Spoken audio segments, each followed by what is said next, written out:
tenemos el gusto de compartir con ustedes este programa. Caminemos juntos, el espacio de CAF, un camino de desenvolvimiento espiritual. Buenos días, amigos. Estamos transmitiendo desde Radio Flash en Santa Rosa de Calamuchita en un día de invierno que es suave. Hoy no hace el frío cortante de otras semanas. Está luminosa la mañana y da gusto estar con este grupo formado por José, Félix, Manuel y el que les habla Juan Carlos, y el operador Roberto Molina, que es fidelísimo en su labor. En los controles. En la central, sí. Bien, ¿qué tema nos toca hoy? Estamos con el tema de la simbología arcaica. Continuamos con el tema de la simbología arcaica. Y hoy corresponde al tercer tema. Estamos en un tema, en realidad es el cuarto. Porque hemos estado desarrollando diversos temas anteriores. Hoy nos toca uno que se llama el estandarte, o bien las dos llaves. ¿Los dos caminos? Sí. Bueno, disculpen. Los dos caminos. Entonces es el tercer tema. Gracias. Los dos caminos y Bel y Afel, que es la forma en que se denomina en la simbología arcaica esta imagen que presenta la ruta del peregrino que va hacia la unión con Dios. ¿Qué trata? ¿Qué es Bel y Afel? Les escribo, Bel se escribe con B corta y Afel con PH, se pronuncia como F, y son palabras de un idioma muy antiguo que simbolizan esos dos caminos. Ahora vamos a desarrollar un poquito este tema. El significado de estas dos palabras está representado por caminos, porque el ser humano en su paso por la tierra va haciendo un camino. Hay unos versos de un famoso cantante que dice: caminante no hay camino, se hace camino al andar se hace el camino y al echar la vista atrás se ve la senda que nunca se ha de volver a tocar. Y es así. El camino Bel, como decía recién José, es el más maravilloso, es símbolo de lo más alto y sublime, es el lema de las almas que marchan hacia la suprema renunciación, darlo todo por amor, ir a lo más alto, quitando hasta el último velo de la ilusión. El otro sendero, el del saber, se llama Afel, es largo, tortuoso y difícil. Está sembrado de cortantes piedrecillas multicolores que denotan la vacuidad de las experiencias humanas. Pero los seres humanos las hacemos igual. ¿Cómo expresa la enseñanza las características de este camino Afel? Antes de eso, o complementario, diríamos, me referiría a las tres etapas, porque Bel y Afel es prácticamente el camino de ascensión a lo divino, a la unión sustancial con la Divina Madre. Pero antes de eso tenemos dos etapas previas. Primero, que es la etapa mundana, la relación con el mundo, con los mundos inferiores, ¿no es cierto? La segunda etapa, que es la etapa espiritual, ¿no es cierto?, donde el alma de alguna manera se entrega a su realización interior. Y la tercera etapa, que es la elección de uno de estos caminos, que es llegar, digamos, a la unión sustancial con lo trascendente.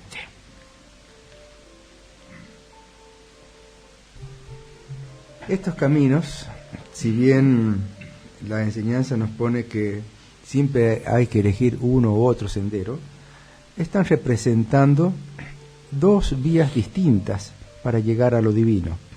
Una es a través, lo que podríamos llamar el amor, el sentir, y otro a través del conocimiento. El camino primero dice que es más escarpado, sube directamente hacia la cumbre, muy difícil, más complicada la ascensión, y el otro camino baja un poco primero, es más largo, pero es el camino del conocimiento, el camino de la ciencia, el camino de la sabiduría. A través de uno de esos caminos, el alma puede remontar a Dios, o a través del sentir, del amor, de la entrega, de la dación total de uno mismo, o a través del conocimiento de todas las ciencias, de todos los misterios de la vida espiritual. Se hace tortuoso y largo, pero llegan también hasta la cumbre. Dice al final, la enseñanza es indispensable elegir uno u otro sendero.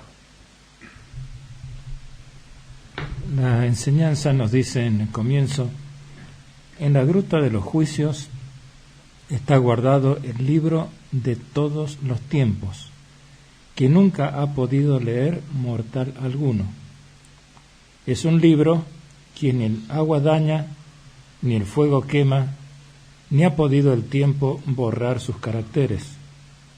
Vigilan la entrada de la gruta 4 caballeros bien pertrechados, con flameantes espadas, yelmos alados, corazas plateadas y duros escudos. Pero el hijo de la llama ha penetrado allí. Es interesante porque son símbolos que están muy adentrados en nuestra naturaleza desde hace mucho tiempo, y casi que son figuras que nosotros hemos podido leer o ver, por ejemplo, en cuentos para niños, que ahí nos damos cuenta que muchos de esos cuentos, entre comillas, para niños, están encerrando, están entregando a sus lectores una verdadera simbología que perdura a través de los tiempos. La simbología continúa diciendo que el viandante, hay un momento en que deja de vislumbrar el fuego de la Divina Madre y se sumerge en la oscuridad del camino. El cruce del paso de Abayahiri, así lo llama, en la montaña de Sumeru, se levanta una puerta de hierro y 3 fieras terribles custodian su entrada. Aquel que no quiere ser devorada por ella tiene que ceñirse el cinto sagrado, que ya veremos el cordón sagrado, cuál es la simbología, y quebrar el bastón de avellano. Tocará entonces para él la campana de la comunidad y las puertas se abrirán al toque de la mano del peregrino. Una vez en ella, es el 4º día, se encuentra el viandante al borde del camino que se bifurca y llegamos al punto que habíamos empezado originalmente, Bel y Afel. Manuel, me gustaría que nos comente un poco qué significa el bastón de avellano, cuál es el significado de al llamarlo primero viandante y después peregrino, porque son palabras que quizás dentro de la simbología tienen una representación que en este momento no percibo. Perdón, Félix quería decir algo. Sí, que dentro de las armas secretas que tiene el peregrino está también el descalzarse, que tiene un gran simbolismo. Claro, el viandante es aquel que inicia el camino, es aquel que quiere revertir su vida de alguna manera. En algún momento de la etapa de cada ser humano hay un momento en que trata de pasar de lo material a lo trascendente, a lo espiritual. Entonces inicia la segunda etapa de su camino, que es la del viandante, que es el del buscador, ¿no es cierto? El que trata de encontrar a través de la vía espiritual la relación con lo desconocido y con lo trascendente. La rotura del bastón de avellano lo que significa es romper con las pasiones, justamente, romper con todo lo instintivo y abocarse a una vida que tiende a glorificar lo trascendente.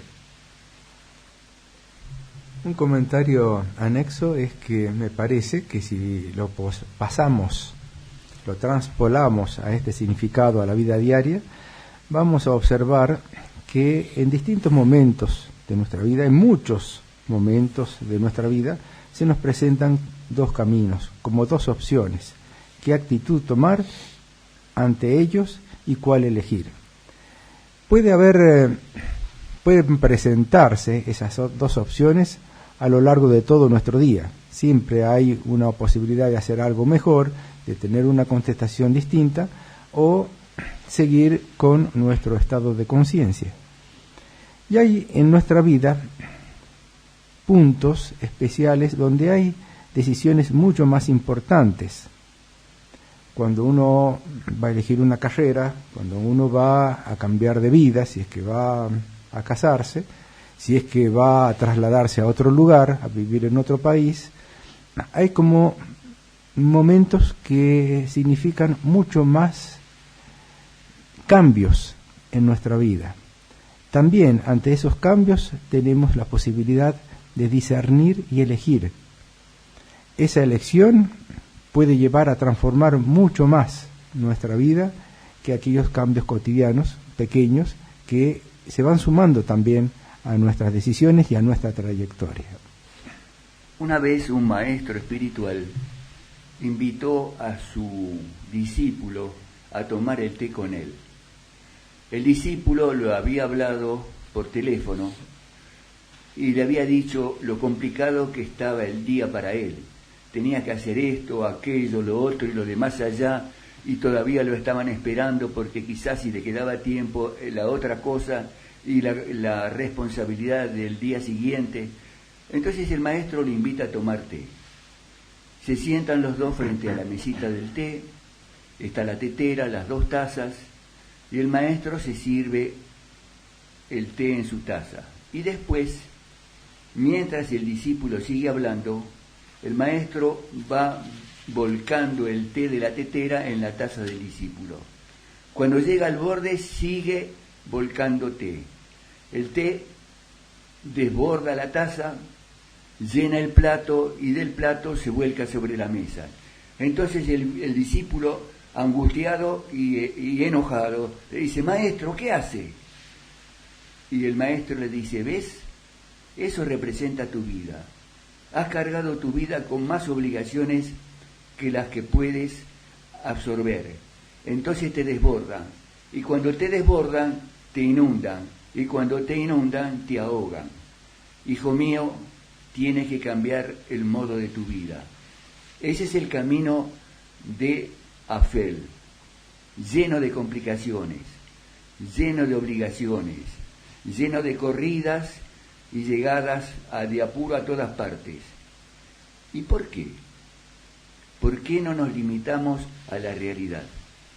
A lo que podemos hacer con conciencia clara y no turbando la idea principal, el sentimiento principal, el destino principal, la unión con Dios.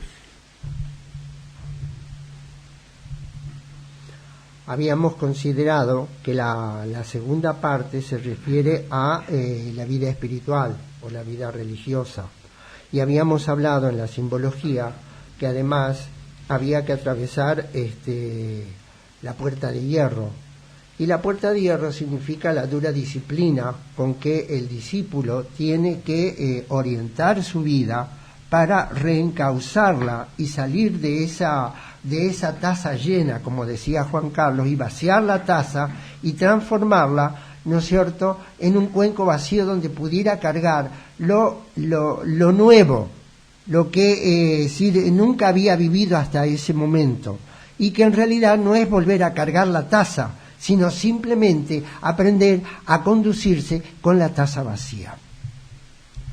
Sí, hay un concepto también que me parece muy interesante, que se acaba de mencionar. Y no olvidemos que estamos hablando con palabras, con figuras que son símbolos.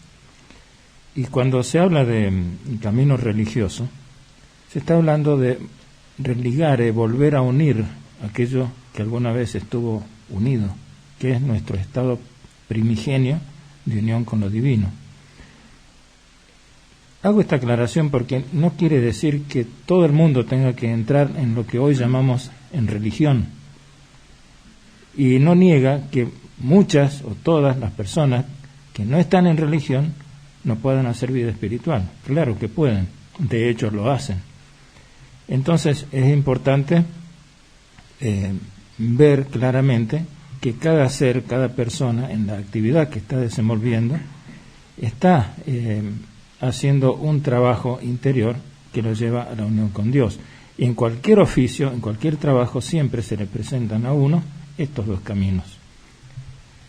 Por ejemplo, la vez pasada fuimos atendidos por una situación especial en la policía por una señora que nos atendió, pero muy bien. Y lo poco que hablamos con ella nos demostró que estaba haciendo un verdadero servicio a la comunidad en la que vive, en la que está esa comisaría. Y todas las cosas, ¿qué significa para ella una guardia de 24 horas? A cada rato llega gente con problemas, gente que llora, que ha tenido inconvenientes grandes. Esa persona también está haciendo su recorrido. Entonces es importante poder ampliar en este contexto, recordar que estamos dando términos simbólicos, figuras simbólicas, pero que de ninguna manera excluyen a nadie. Así es, todas las personas pueden hacer vida espiritual, hacemos vida espiritual en la medida en que nosotros nos proponemos mejorar nuestra calidad de vida interior, nuestras relaciones, nuestro trabajo, nuestra responsabilidad con todas las cosas que tenemos que llevar adelante. Eso es vida humana o vida espiritual, pero vida para ser cada vez un poco mejor y servir un poco mejor a nuestro entorno y a nuestra sociedad.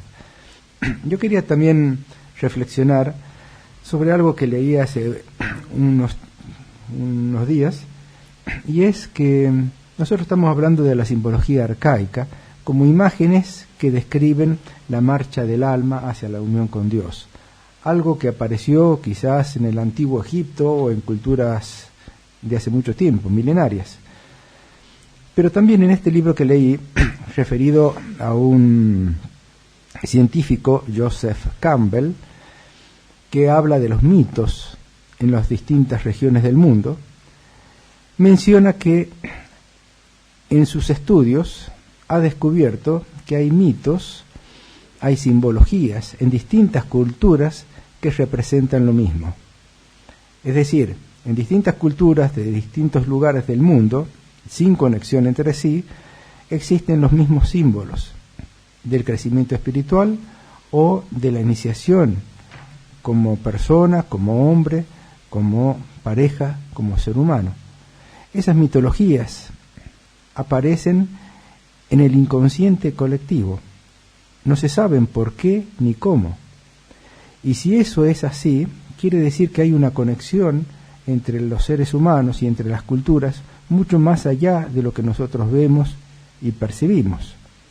Esa conexión que se expresa a veces en la simbología está demostrando que existe algo común entre todos los seres humanos. Posiblemente la simbología arcaica, la simbología espiritual, no solamente sea para representar cómo tiene que ser el camino, sino como mostrar que hay algo que ya lo tenemos en nuestro interior, quizás en lo profundo de nuestra mente, y que está allí simbolizando lo que tenemos que hacer. Bien. Bueno, sí, ahora a la música. Vamos a pedirle a Pato Molina un poco del tema musical. Como sabemos, ya lo hemos comentado otras veces, Johann Sebastian Bach es uno de los representantes quizás más grandes del periodo barroco de la música clásica.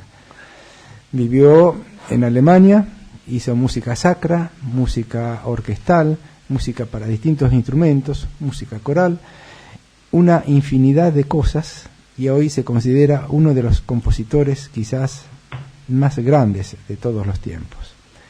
Lo que escuchamos entonces fue Siciliana, de Johann Sebastian Bach. Estamos en el programa Caminemos Juntos, un espacio de CAF, un camino de desenvolvimiento espiritual. Estamos en Radio Flash FM 107.7.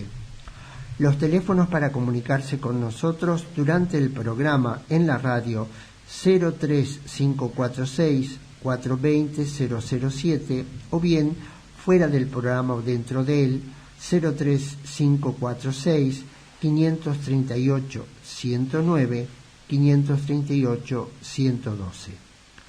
Para escuchar en vivo a través de internet, poner en la barra de direcciones fm-flash.com, todo con minúscula y guión medio. Hacer clic donde dice en vivo. Para escuchar en diferido, poner en el buscador CAF Caminemos Juntos y hacer clic en la solapa donde dice videos. Algunas de las actividades de CAF. En Santa Rosa de Calamuchita, encuentros de meditación y diálogo. En Los Nogales, en Camino Provincial y Calle 26, los viernes de 17:15 a 18:15 horas. Para más información, comunicarse al 420-564 o al WhatsApp 3546-541-674. En Embalse, Córdoba, sede de CAF, Ruta Provincial número 5, kilómetro 109, encuentro vivencial de autoconocimiento, sábado 28 de septiembre de 9 a 18 horas. Estudio, taller, meditación, recreación, diálogo. Contacto cafembalseextensión@gmail.com. El costo es pesos 150, almuerzo incluido. Para la ciudad de Córdoba, en la sede de CAF, Ducase 782, taller Aprender a Meditar meditando, martes, septiembre 13 y 27, de 18 a 19 horas. El contacto cafcordobaextensión@gmail.com. Para la ciudad de San Luis, provincia de San Luis, taller de meditación y diálogo, todos los martes a partir del 10 de septiembre hasta el 29 de octubre, de 19 a 20 horas, en calle 25 de Mayo, 824. Contacto al celular 266-448-6375 o al correo electrónico cafsanluisextensión@gmail.com. Recordemos a nuestros amigos de Buenos Aires en Radio Vuelos o Vuelos CAF, todos los sábados de 16 a 17 horas en YouTube radioalacalle.com en vivo. En la ciudad autónoma de Buenos Aires, encuentro de arte y meditación, sábado 5 de octubre de 16 a 18 horas en Tucumán 1586. Contacto WhatsApp 11 3578 9269 o el correo electrónico espiritualencuentro1@gmail.com. Ese 1 es con número. Coordina licenciada Claudia Piedimonte. También para la ciudad autónoma de Buenos Aires, para esta próxima semana, meditación en la Plaza Irlanda, esquina Avenida Donato Álvarez y Neuquén, en Caballito, sábado 14 de septiembre a las 17 horas. Contacto, teléfono 4371-7015, de lunes a viernes de 15 a 18 horas, o el correo electrónico cafbuenosairesextensión@gmail.com. Coordina Carlos Leoni. Nuevamente para la ciudad autónoma de Buenos Aires, encuentro espiritual, domingo 15 de septiembre de 10:30 a 15:30 horas en Tucumán 1586. El contacto es correo electrónico cafbuenosairesextensión@gmail.com. Coordinan Pat Clark, Teresa Soloaga y Viviana Vázquez. Costo peso 150 para el almuerzo.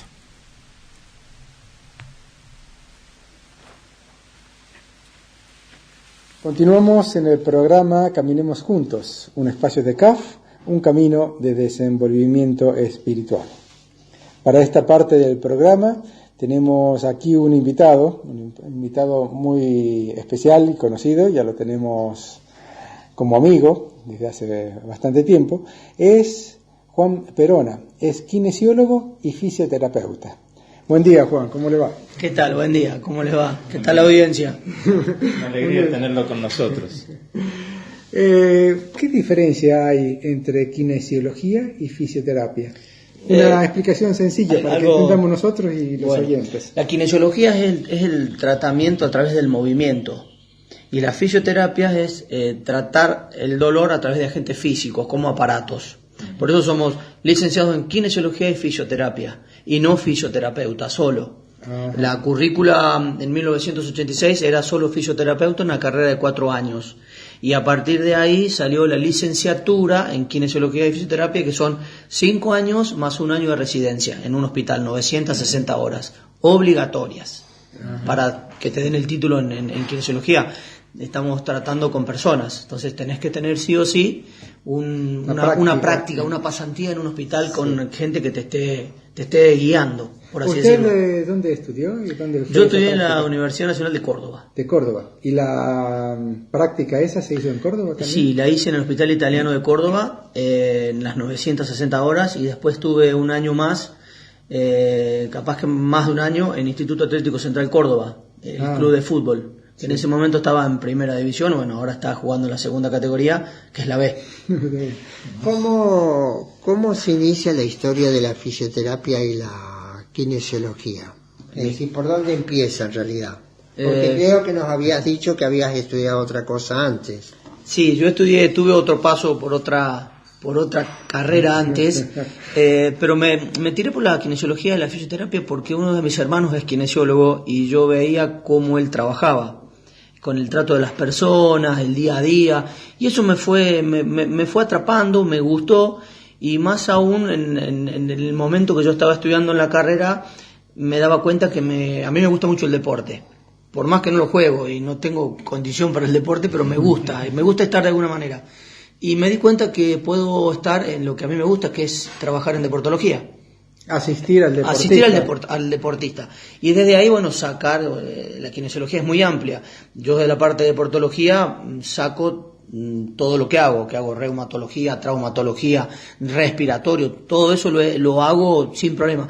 Pero me gusta mucho el deporte. Ahora en este momento, dentro de los pacientes que usted atiende, ¿hay más deportistas o es paciente en general que viene con alguna afección?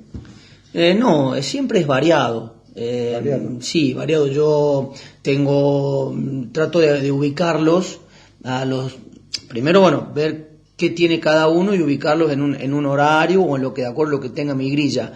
Pero tengo muchos pacientes que trabajan en deportología a la tardecita noche. Ajá. Que es cuando uno ya termina el día laboral, entonces yo los espero, y es otro trato con los chicos que hacen deportología, con los chicos o los hombres, los veteranos del club o quien sea que haga algún deporte. Claro. Y cuando el deportista necesita un kinesiólogo, fisioterapeuta, ¿es porque hay un inconveniente, un esguince, una fractura, algún problema que ha sucedido en el partido o en el deporte? Sí, generalmente vienen al kinesiólogo por una consulta por algún dolor, que puede ser de variada índole, hay muchas afecciones, pero sí, generalmente vienen porque tienen algo, no vienen a verme a mí, claro, porque, no sé, les cebo mate, no, vienen por un dolor. Claro. Yo creo que usted estás en relación de dependencia del club italiano, ¿no es cierto?, en relación con el deporte. Sí. Y esa es la razón por la cual vienen todos los deportistas que están en relación con el club. ¿Es así? Sí, yo trabajo para el Deportivo Italiano y trabajo también para la Liga Barrial. para la liga digamos, el fútbol de Santa Rosa. Y tengo una relación de dependencia con ellos. Mi consultorio siempre está con chicos que juegan que hacen deporte, juegan al fútbol, al tenis, al básquet. Tengo variado, pero sí tengo una más relación por el fútbol. Que también tengo chicos de rugby, yo no tengo problema, yo atiendo a todos por igual, pero tengo más afinidad en este momento por el Deportivo Italiano y la Liga Barreal. ¿Son muchos los accidentes que suelen ocurrir en el deporte entonces? Sí, hay mucho. Sí, hay muchas lesiones que se dan por sobreuso o por falta de uso. Cualquiera de las dos es muy común. Ajá. ¿Sobreuso de qué? Sobreuso de por ahí correr mucho, entrenar mucho, se fatiga, el cuerpo se fatiga y se lesiona. Como lo otro también, por falta de uso. Uno lo exige, voy a jugar con mis amigos a una canchita y corrí demasiado y me desgarré. O me sentí la rodilla o el tobillo. Esa es la gran diferencia. Por uso, por falta de uso, por sobreuso. Claro. Y, por ejemplo, ¿usted está en la cancha? Sí. Y si pasa algo, digamos, hay una rodada, uno quedó mal y usted lo asiste inmediatamente. Inmediatamente, desde mi campo. Claro. Yo tengo mis obligaciones y mis derechos dentro de lo que me da mi límite, mi título me limita, me habilita y me limita. Obvio. Hay cosas que yo no puedo atender. Hay que pasar a un médico. Claro. Claro. Sí. Pero la primera ayuda la recibe de Sí, generalmente acá en la liga de Río Tercero, donde juega el Deportivo, siempre hay un enfermero o un paramédico, y ahora que como estamos en la primera división de la liga, sabe haber colegas también en los dos equipos. Entonces uno habla antes, nos ponemos de acuerdo, y bueno, vemos cuál es la dolencia, y si vemos que se complica, ahí nomás se llama a la ambulancia o se llama a algún médico. Ahora, volviendo un poquito atrás, usted dijo que eligió la fisioterapia y la kinesiología porque su hermano ya trabajaba en ese rubro, sí. Y usted veía que le atraía ese tipo de labor. ¿Cómo es ahora su vida? ¿Cómo fue? Mi vida con mi trabajo, con el con trabajo. mi hermano. Con su trabajo. Con los pacientes. ¿Es así como ha logrado eso que usted aspiraba? Sí, yo con los pacientes los trato como a mí me gusta que me traten. Ah. Yo siempre trato de tratar de la mejor manera. Soy un ser humano y también tengo días que estoy enojado o que estoy triste. Trato de no llevarlo a mi trabajo. Porque si uno, claro, ¿no? Es mi forma de pensar y de ver, ¿no? Si uno viene a mi consultorio porque tiene un dolor, y no es solo un dolor físico, tiene un dolor emocional. Porque vengo, ¿qué tendré? ¿Me recuperaré? ¿Cómo quedaré?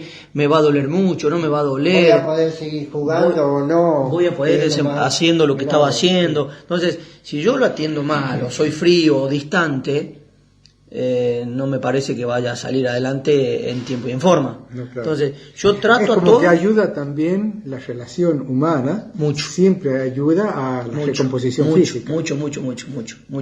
Mucho, porque por ahí cuando el paciente o el profesional no tienen una buena relación, es difícil.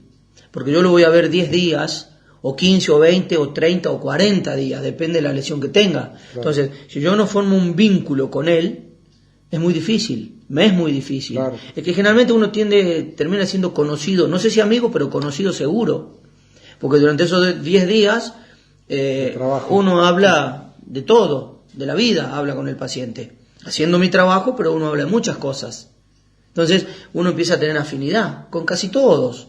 Pero bueno, vuelvo a repetir, si uno no logra ese vínculo, es difícil. ¿Y ha tenido así algún caso difícil, un tratamiento más prolongado, más complicado para llevar adelante? Sí, he tenido tratamientos de 3, 4, 5 meses. Ah, sí. Sí, es difícil porque en la relación de paciente profesional, cuando se pone en juego la amistad, es difícil ser objetivo con el tratamiento, sí, porque por ahí uno tiene que hacer cosas que corresponden hacer y por ser amigo las piensa. En este caso yo las hago igual, pero es difícil, se complica cuando el tratamiento es largo. Además porque el paciente ya se siente amigo y por ahí se toma derechos que no debiera. Por ejemplo. Se habla. y andá y hace tal cosa y no, me voy a casa, lo hago en casa. Y no lo hace, porque está cansado, porque está con dolor. Esas son nada más que eso, no es que tampoco quieran llevarlo a la tremenda, pero por ahí hay que plantearse muchas cosas cuando los tratamientos son largos.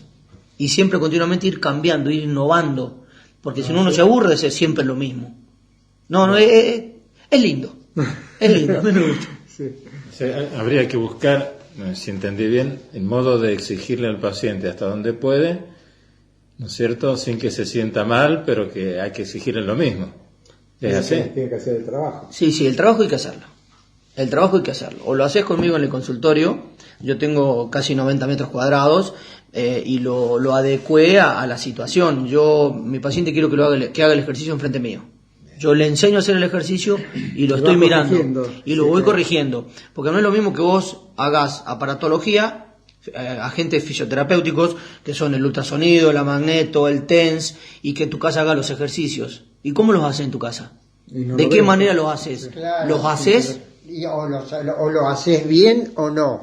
Por eso, o no los hace, o los hace mal. Claro. Me ha pasado muchas veces que le digo, a ver qué ejercicio hiciste en casa ayer, además de lo que yo te enseñé, y los hace cualquier cosa.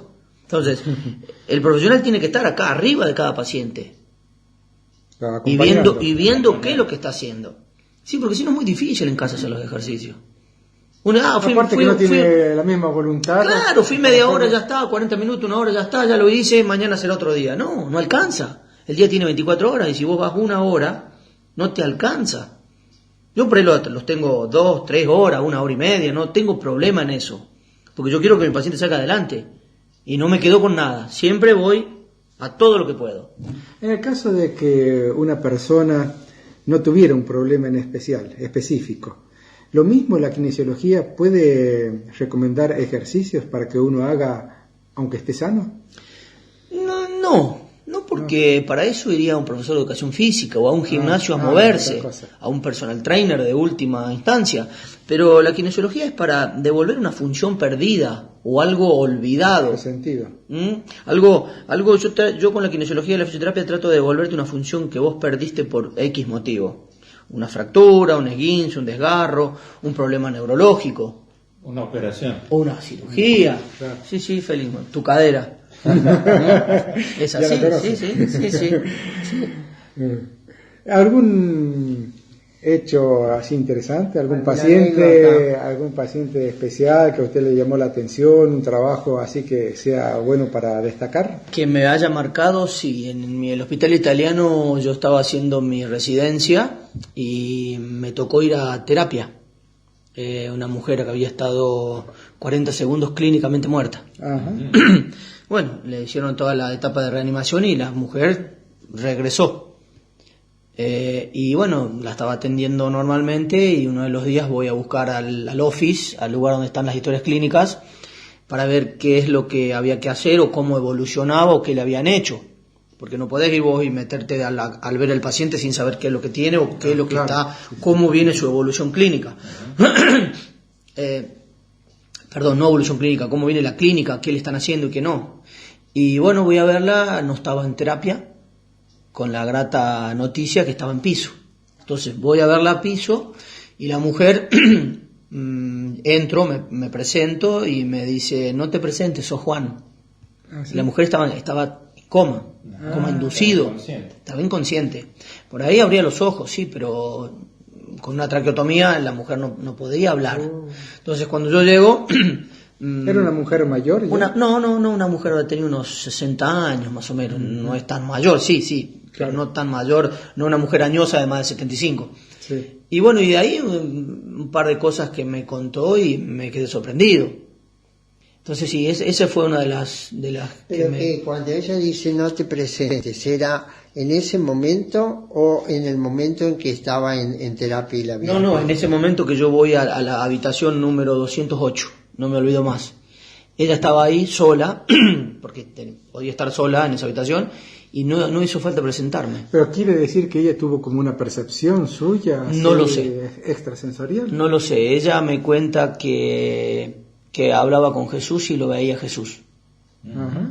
Y a mí se me pararon todos los músculos y todos los pelos del cuerpo, porque me impactó. Y después, bueno, la asociación de los días, de los días que yo la trataba, me contaba cosas de mi familia. Como conociéndolas. Como conociendo a mi padre, a mi madre, a mis hermanos. ¿Cómo?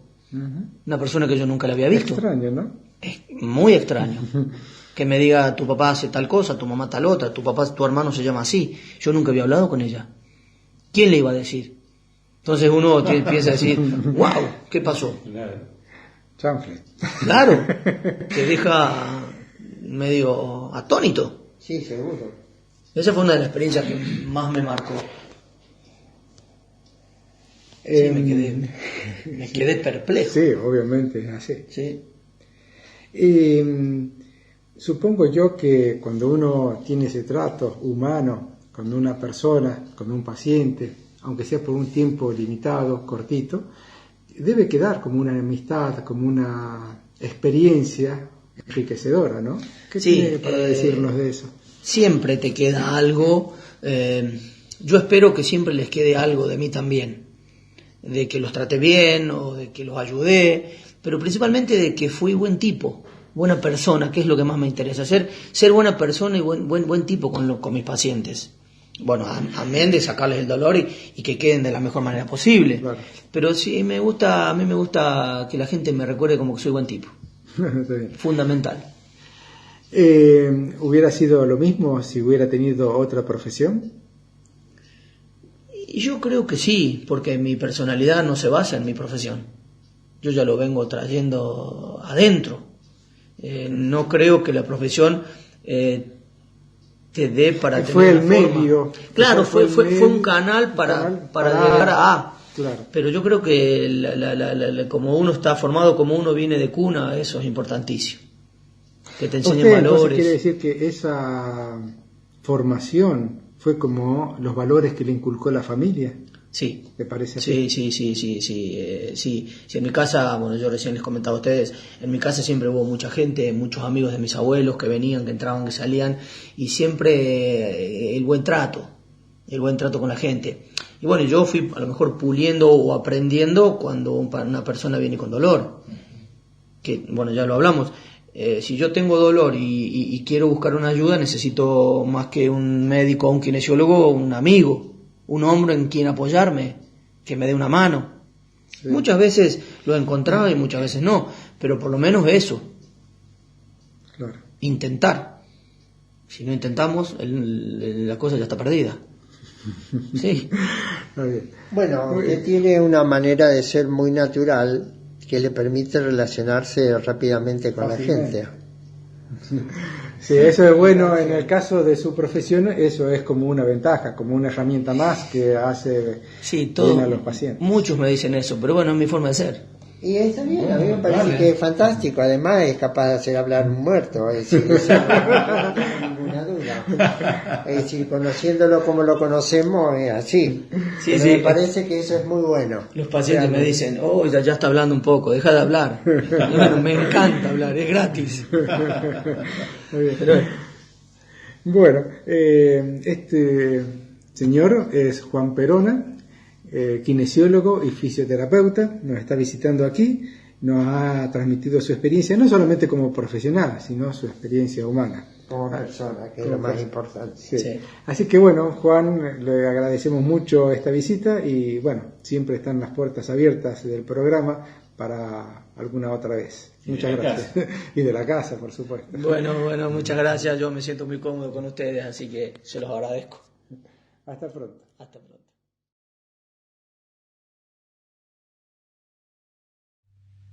Este tema que escuchábamos se llama Can't Stop, no parar, no detenerse, o sea, seguir adelante, un incentivo para seguir con la vida espiritual y con toda la vida.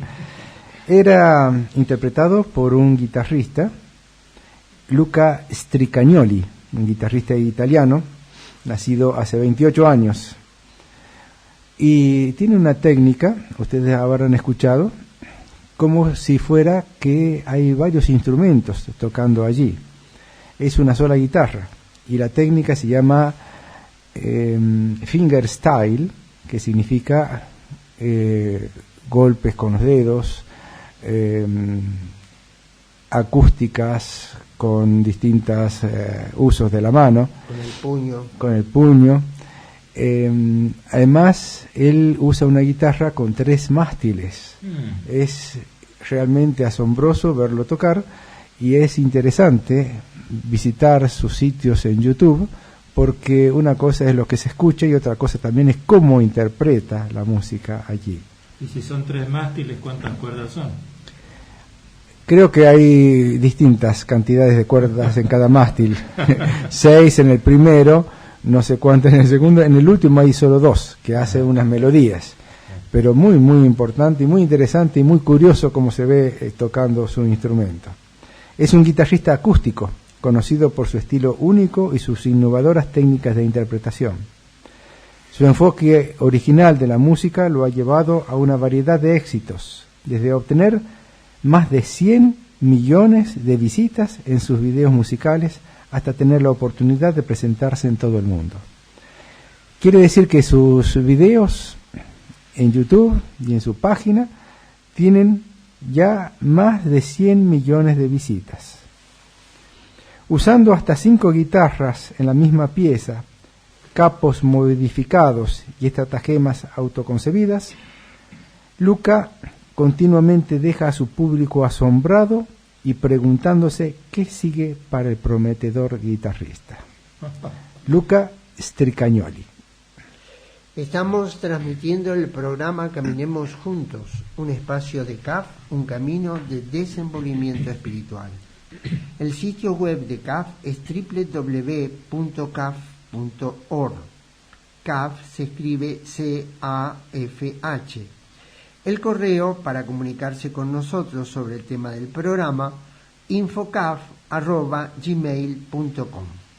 Nuestros teléfonos, el de la radio, durante el programa, 03546-420-007 o 3546-538-109, 538-112.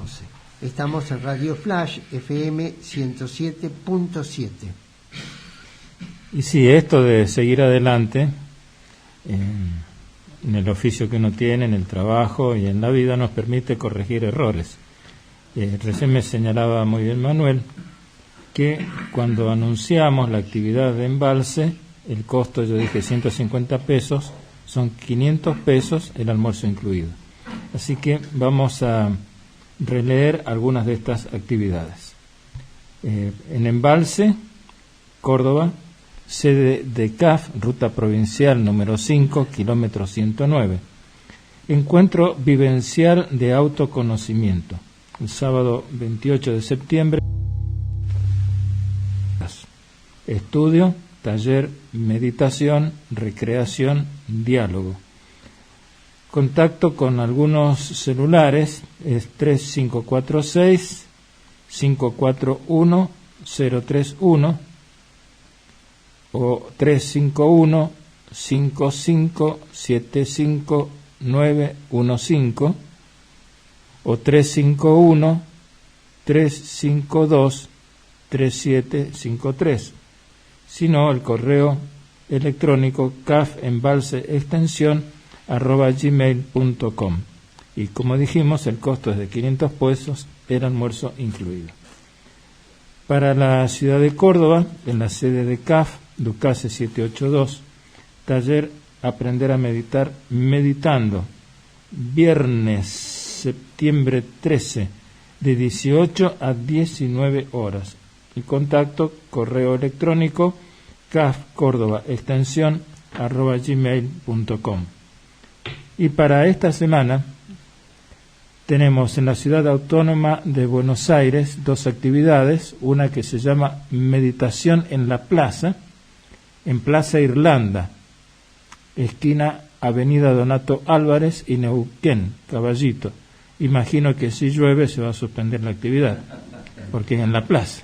Bueno, el sábado 14 de septiembre a las 17 horas.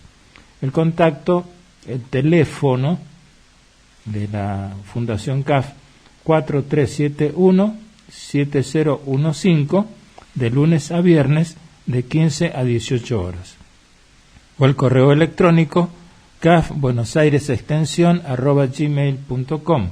Coordina Carlos Leoni. Y también el domingo 15 de septiembre de 10:30 a 15:30 horas en Tucumán 1586. Correo cafbuenosairesextensión@gmail.com. La actividad es Encuentro Espiritual. Coordinan Pat Clark, Teresa Soloaga y Viviana Vázquez. Sí, el costo es de 150 pesos para el almuerzo. 150 Para el almuerzo. Sí, esta vez está bien. Bueno, para la última parte del programa, que también la vamos a dividir en dos, hemos elegido un personaje que queríamos compartir con ustedes porque nos ha atraído mucho, nos ha impresionado la vida de él, incluso una película que también existe acerca de la vida de él, y que usted habrá escuchado también o visto calles, avenidas con su nombre, institutos, hospitales.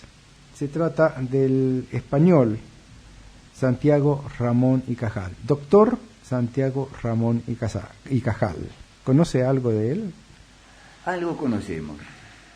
Yo recuerdo que en las clases de química, cuando el profesor hablaba de las sales de plata, se refería en especial a los trabajos que había hecho Santiago Ramón y Cajal. Entonces comenzó ahí la curiosidad. Parece que él utilizó la coloración que le da a los tejidos del cerebro las sales de plata para hacer investigaciones, por supuesto, con el uso del microscopio.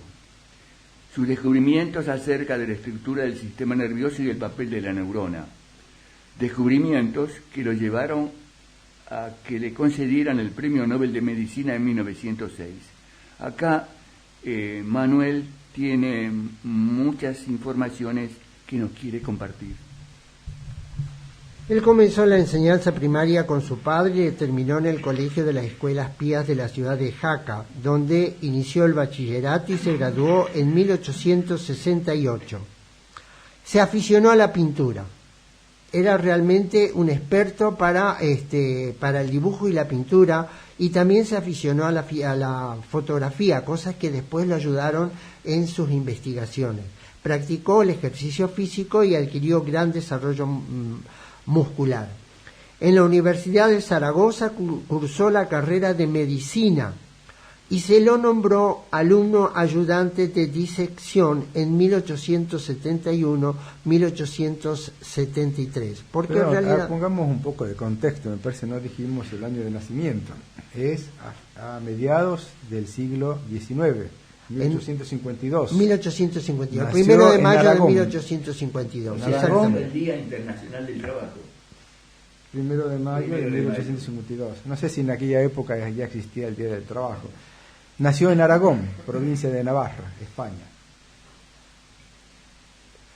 Se graduó de licenciado en medicina.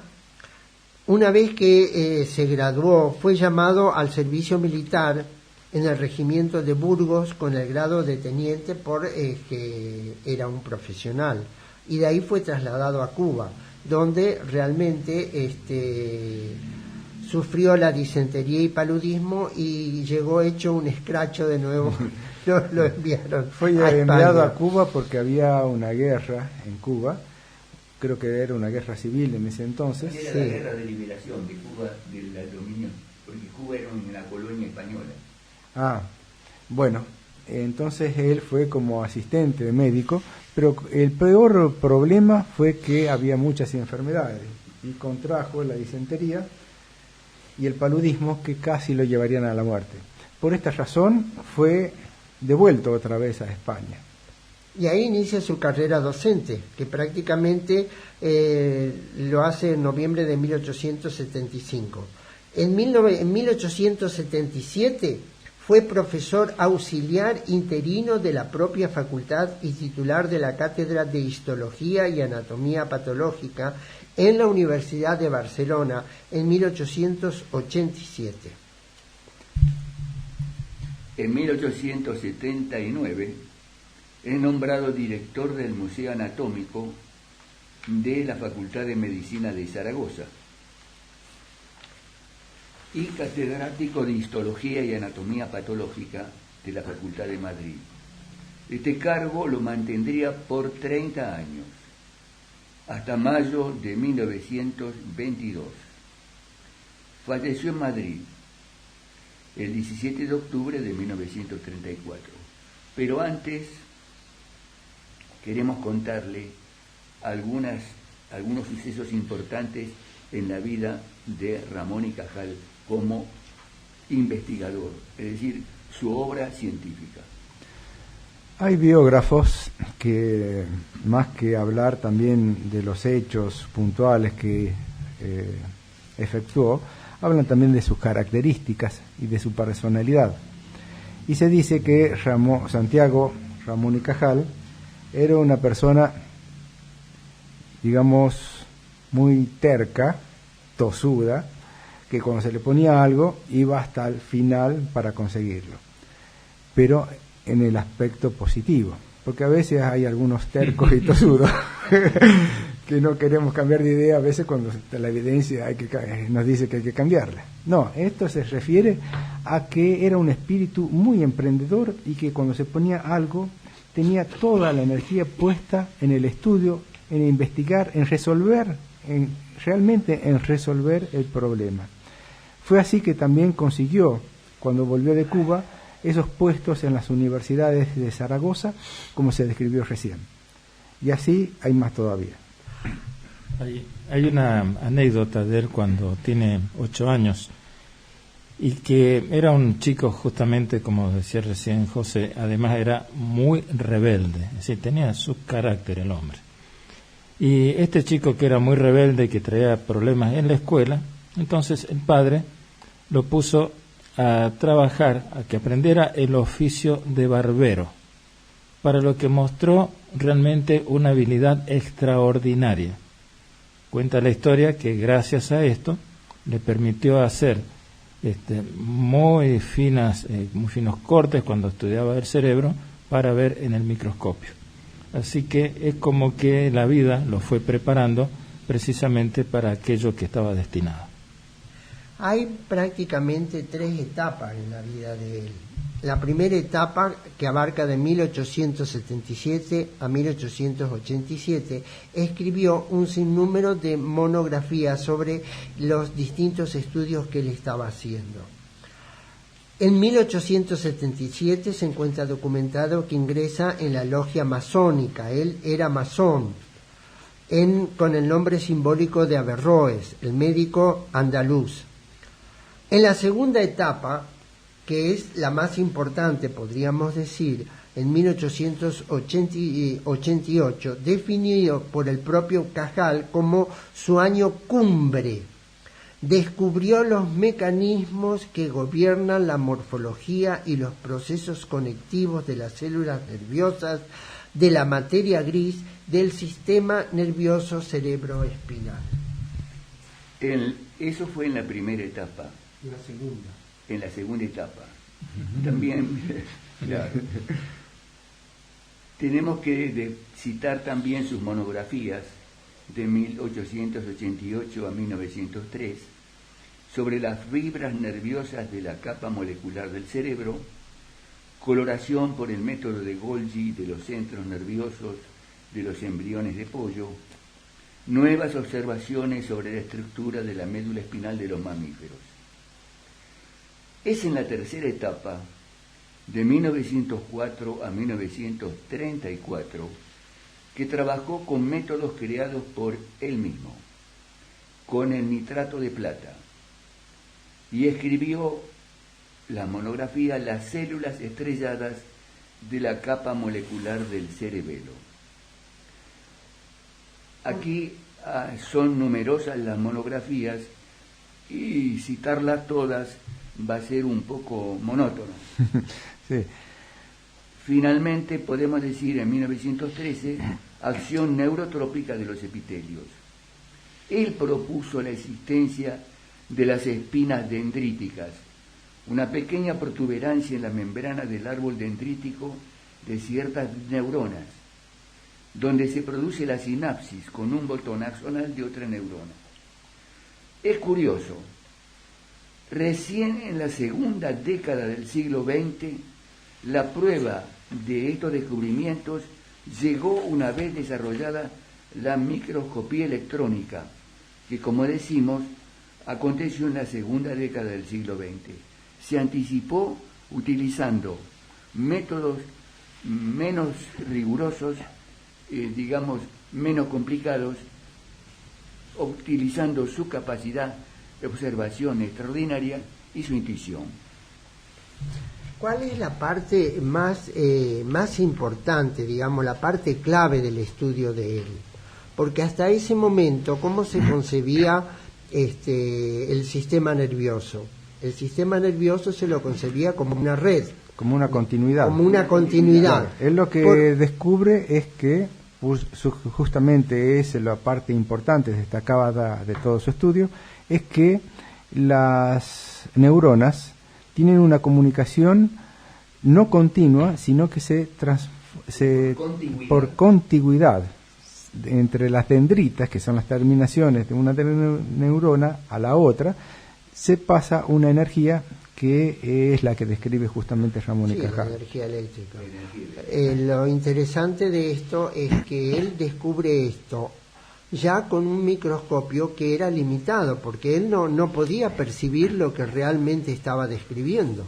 Recién con la invención del microscopio electrónico se pudo percibir realmente lo que él ya había planteado dentro de la doctrina, de la nueva doctrina sobre la función de las células cerebrales.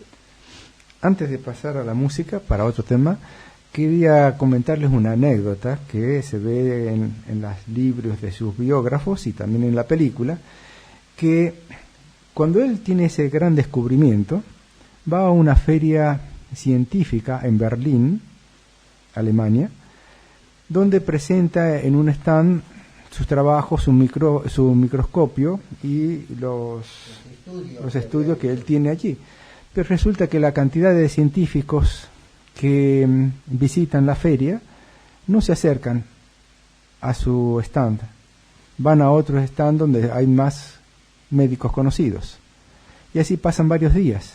Nadie visita ni nadie descubre lo que él había hecho, hasta que en un momento llega una eminencia de Alemania, no me acuerdo cómo era el nombre del médico alemán, tampoco se acerca a su stand, pero él va y lo busca y lo trae del brazo, pidiéndole, lo invita y lo trae del brazo a que vea en su microscopio cuál es el descubrimiento.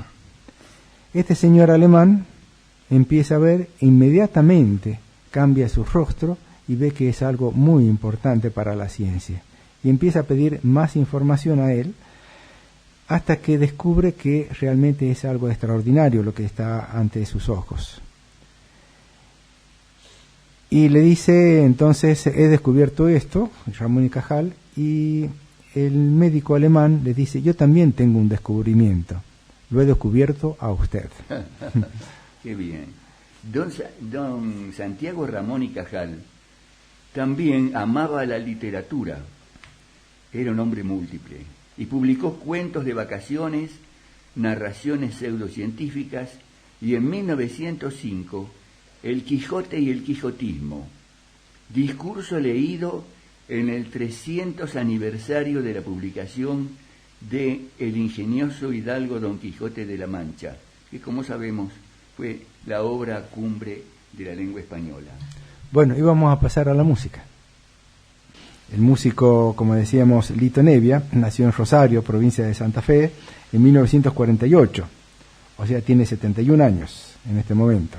Un cantante, músico y compositor argentino. Y una de las cosas increíbles de él es que es considerado uno de los fundadores del rock en español. en particular del rock argentino.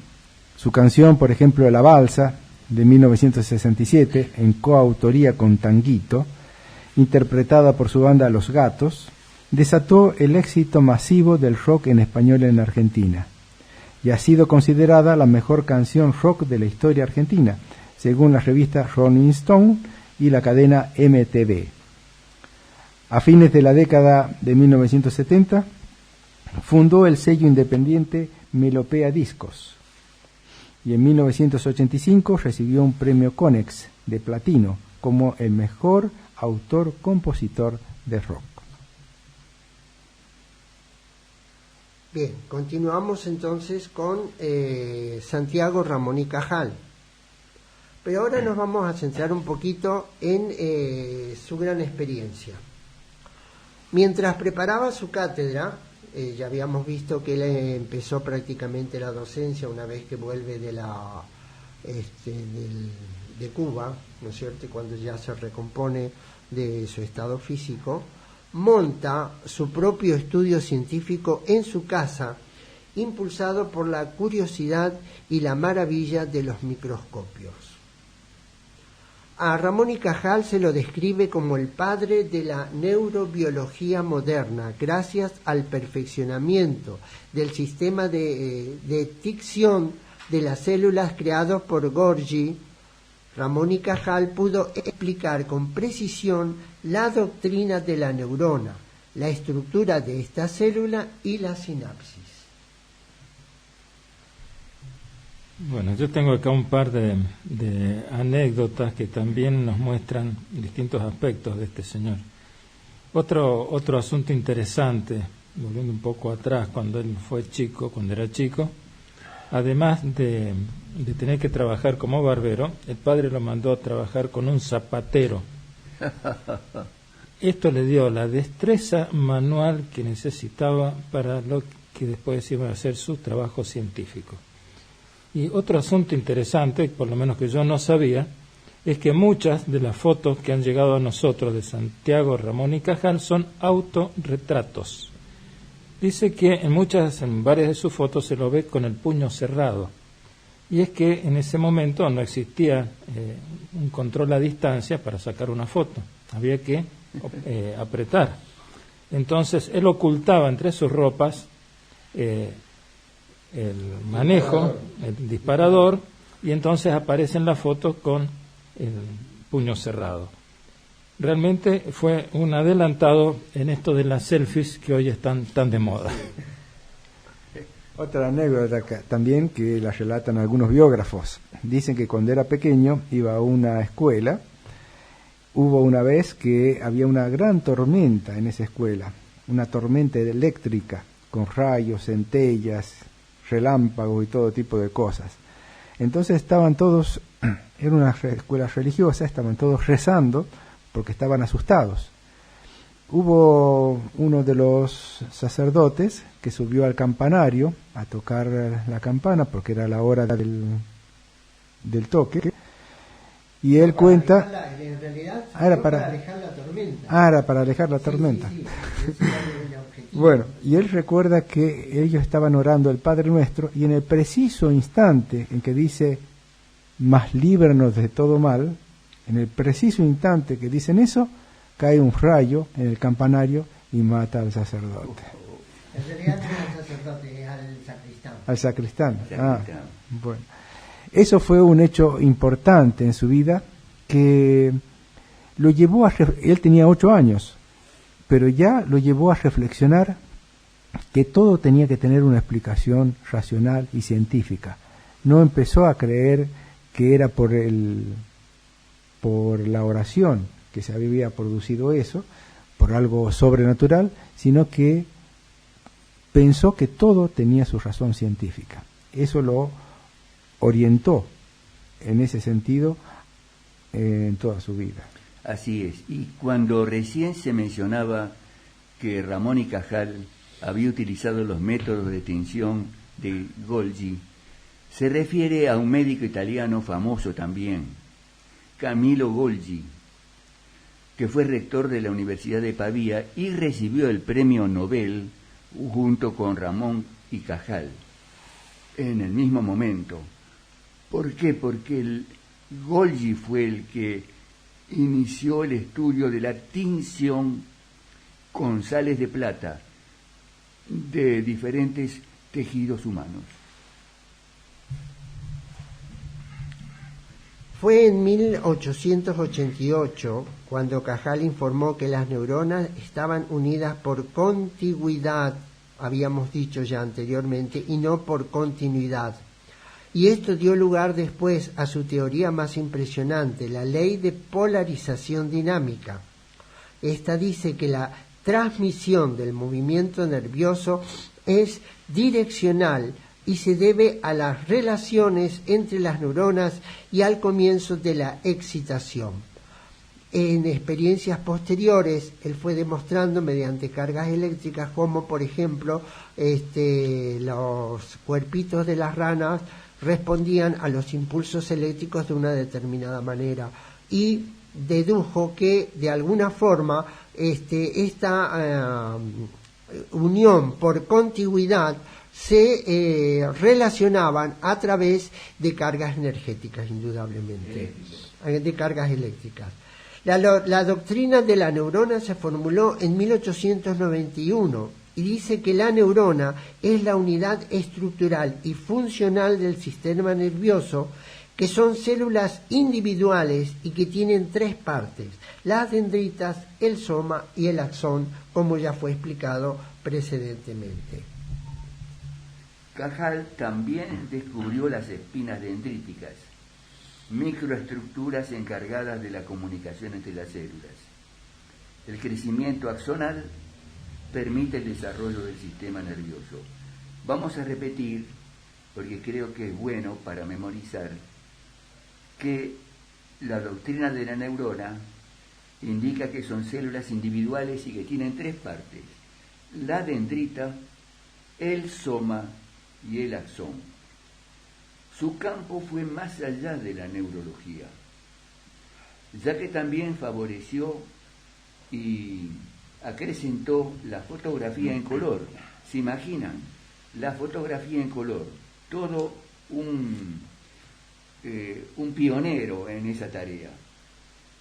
Favoreció la higiene de una manera científica, la cólera y el combate o la lucha contra la cólera y el cáncer. Bueno, si estaba muy enojado era la cólera, si era enfermedad es el cólera. Ramón y Cajal fue uno de los grandes científicos de nuestra era, en realidad extraordinario. Gracias a él hoy podemos entender un poco más del cerebro, que aún sigue dándonos tanto trabajo para llegar a captar la totalidad de sus posibilidades y de sus límites. Y más allá también de su aspecto científico, era realmente un gran patriota español. Una de sus frases dice así: amemos a la patria, aunque no sea más que por sus merecidas desgracias. Que aún así había que amar a la patria tal como es, tal como está. Eso hay que aprenderlo. Bueno, entonces creo que hemos llegado ya al final del programa. Vamos a despedirnos con la invitación para el próximo domingo, que nos acompañen en este programa Caminemos Juntos, desde las 9 a las 10:30 horas. También los invitamos a que nos hagan llegar, como siempre nos mandan mensajes, sus aportes, sus contribuciones, como también sus comentarios respecto al programa o respecto a algún tema que se quiera tratar en especial. Bueno, muchas gracias para las personas que se han comunicado con nosotros, para Ricardo y Cristina de Buenos Aires, y para otros oyentes que a veces nos escuchan en diferido, pero lo mismo envían su opinión sobre el programa. Muchísimas gracias para todos.